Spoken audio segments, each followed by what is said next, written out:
anos 80 são praticamente universalizados no Brasil, nem acesso a computador, nem acesso a nenhum desses bens, mas era justamente o bairro em que a pessoa morava na cidade. Assim eles percebiam a diferença, e que eu acho que tem tudo a ver com esse movimento agora, que é um movimento muito centrado na questão urbana.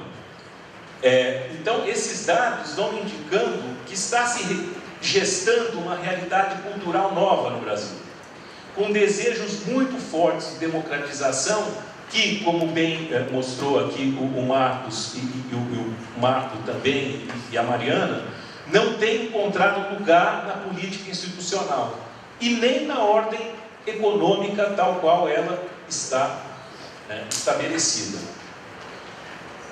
A partir desses dados gerais, deixa eu tentar mostrar para vocês algumas coisas, alguns dados de diferentes pesquisas que foram feitas, por exemplo, pelo Datafolha e pelo Ibope. O número de pessoas nas ruas no dia 20 de junho foi aquele dia que teve a manifestação maior no Brasil inteiro. 78% das pessoas ensino superior, segundo os dados do Datafolha, 20% médio, 2% fundamental. Na idade, 19% até 20 anos, depois 51% até 25, e depois 82% que vão até 35 anos de idade. Portanto, muito claramente, uma participação jovem. Outros dados agora, não só do Datafolha para São Paulo, mas do Ibope para o Brasil inteiro, na mesma direção. 43% das pessoas com ensino superior, mais 49% que tem colegial completo ou superior incompleto.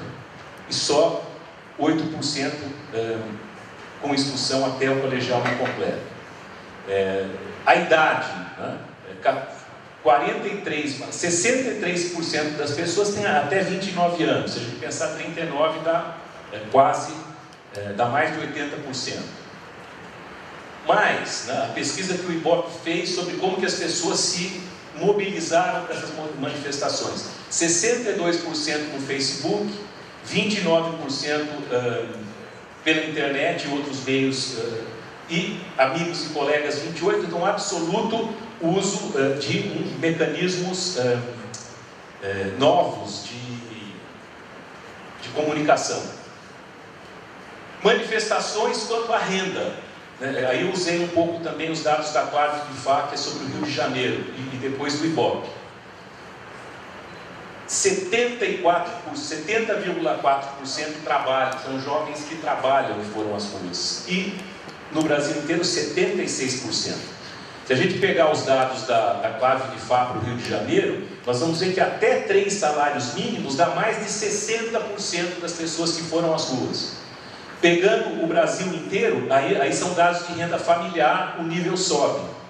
É interessante a gente ver que tem muita gente nas camadas menos, com salários menores, familiares, mas também tem na outra ponta 23% de participação com renda familiar acima de 10 salários mínimos. O que caracteriza também uma certa diversidade social no interior dos estudantes. Então, me parece que se tratou de um movimento de uma juventude escolarizada que trabalha e que tem dúvidas sobre as possibilidades para aqueles 10% mais privilegiados, né?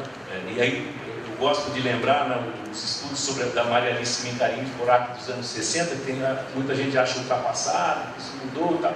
Mas é muito interessante como ela mostra ali um universo micro que hoje acontece de uma maneira muito mais massificada e aumentada, que é, de um lado, setores tradicionais que mantêm certos privilégios na sociedade, inclusive de educação, que tem um certo medo, mas também a dúvida de ascender socialmente para esses mais pobres que estão atingindo a escolaridade. Todo mundo aprende desde pequeno que para você subir na vida tem que estudar, e as pessoas estão estudando. Hoje a média no Brasil chega à 7ª série, o que é pouco, né? mas perto do que já foi, com níveis de analfabetismo enorme que até os anos 60 é uma conquista significativa, né? Então, se vocês pegam os dados, por exemplo, do Enem, de 2010, nesse ano tem 7 milhões de pessoas fazendo prova para o Enem. 2010, 1/3 das pessoas que fizeram a prova de 2010, os pais tinham até quarto ano, antigo quarto ano de grupo, né? A quarta série do primeiro grau. Não chega nem a 10% do número de pessoas que fizeram o Enem que tem pais com acesso ao ensino superior. Então tem um movimento cultural, social, de gente que tem ascendido a escolarização, que é enorme e que, ao meu ver, se expressou nas ruas, né?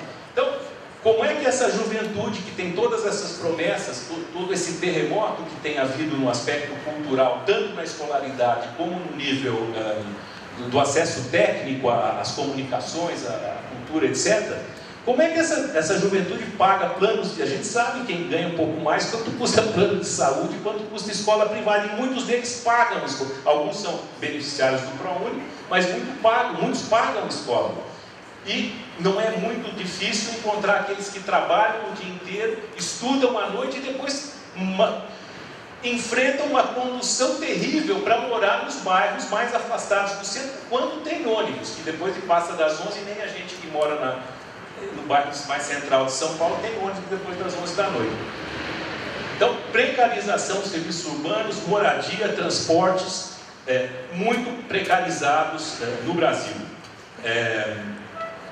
Então, isso gera, ao meu ver, né, um jogo complexo, porque essa gente... 5 minutos. Uma mistura de um desejo de reconhecimento e realização, né? O Marcos aqui é um que estuda muito bem o Bonner, que eu acho que essa coisa do reconhecimento é muito forte. Um desejo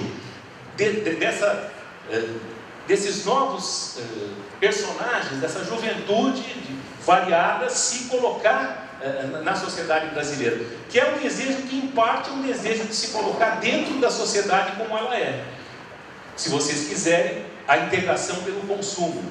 Mas junto com isso, de maneira contraditória, se eu tivesse tempo eu iria tentar analisar umas propagandas, tanto a propaganda da Fiat do Vem Pra Rua, como a propaganda do gigante que acordou, do Johnny Walker, que foram usados de maneira simbólica muito interessante, ao meu ver, pelo movimento, que ao mesmo tempo mostram um desejo de realização, inclusive com a linguagem, que é a única linguagem que muitos conhecem, que é a linguagem da propaganda. Então a propaganda não é só um espetáculo, mas ela pode ser às vezes a linguagem que as pessoas têm de se manifestar. Mas ao mesmo tempo, isso que é o que me dá mais ânimo, é pensar que existe uma insatisfação latente com a mercantilização universal da vida cotidiana. Ninguém aguenta mais cidades com um nível de desumanização como a que a gente vive, serviços de saúde, educação, transporte, caros e de má qualidade. Então, eu concluiria diante disso, né, que a grande maioria dos que foram às ruas é uma juventude escolarizada que trabalha. Mas, notem bem, 70% dos jovens entre 18 e 24 anos não estão na escola. Mas eu diria, tenderão a estar. Quer dizer, eu acho que a gente está vendo agora é a ponta do iceberg. Nós estamos tendo aqui uma mudança na escolaridade da população brasileira e, por conseguinte, no perfil dos trabalhadores, uma classe trabalhadora que será provavelmente cada vez mais escolarizada.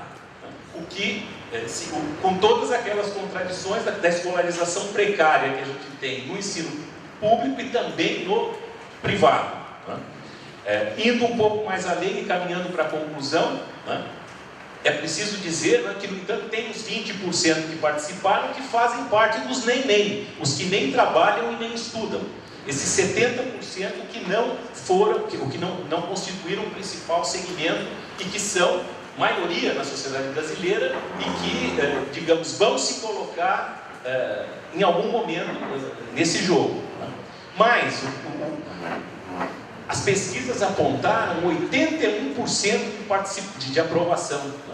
Aí eu acho que entra o jogo da imprensa também, porque tem uma coisa que não vai dar tempo de eu falar, que é como houve, eu acho que isso colaborou para o número de manifestantes, um jogo de competição da grande imprensa que se sentiu afrontada, inclusive porque foi expulsa das ruas, ela se sentiu afrontada pelo uso da internet, ameaçada como veículo. Então ela passou, num certo momento, a apoiar o movimento. Então o movimento foi num certo momento, até o governo e até a polícia começaram a apoiar o movimento. Virou uma unanimidade nacional, tirando os maus, que eram os que depredavam tudo. Virou o Faustão, até o Faustão, o Datena, enfim, era uma quase unanimidade no país, e eu acho que isso também se reflete, e eu acho que esses 81% apontam bem naquele sentido da crise de representação que foi destacada pelos que falaram antes de mim. Então, essa manifestação me parece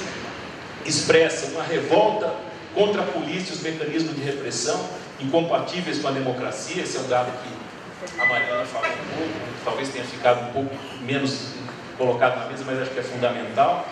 Contra a inoperância, a incompetência, a corrupção na política, uma crise de representação, falta de reconhecimento de novos agentes sociais e um desejo difuso de humanização da vida nas metrópoles, né? Uma busca de bem-estar social. O Brasil não conheceu uma experiência de estado de bem-estar social, está em crise na Europa, mas me parece que esses movimentos, se eles não têm caráter revolucionário, eles têm nitidamente uma mensagem que diz: queremos melhor gestão, melhor aplicação do fundo público, não para financiar a Copa do Mundo, não para financiar o capital privado, mas para financiar interesses que são realmente públicos.